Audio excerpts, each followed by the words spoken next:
After the interview aired, Fox News chief political analyst Brit Hume said Trump's defense would not hold up in a court of law.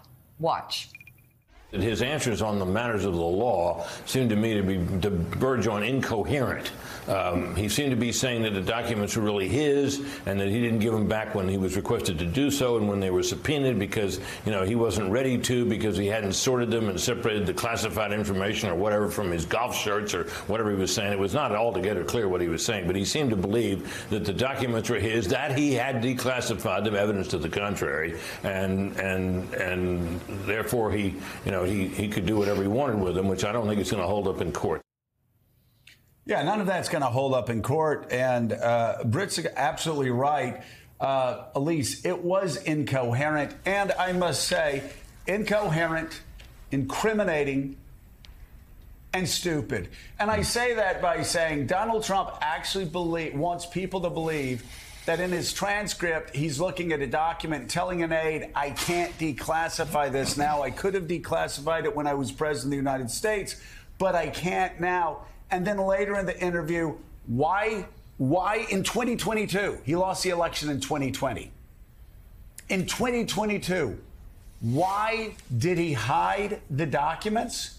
Because he had golf shirts, clothing, pants, and shoes inside cases with nuclear information, war plans against Iran, and some of America's greatest vulnerabilities, all in there with Mar-a-Lago golf shirts. Packing up my trunk in Afghanistan one time, these documents from the SCIF just found their way in with all of my grubby clothing and, just casually, it happens all the time.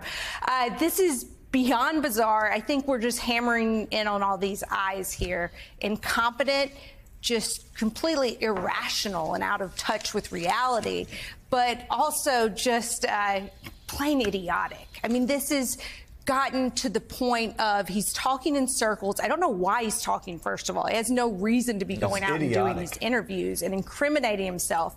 But the whole episode is just so idiotic because it could have all been avoided. He got a pass. He was told, you can give these documents back, yet he wouldn't do it. And so he's trying to go up against Biden and create this narrative that Biden is out of it. He's old and that he's incompetent when what is he doing with his own counter narrative?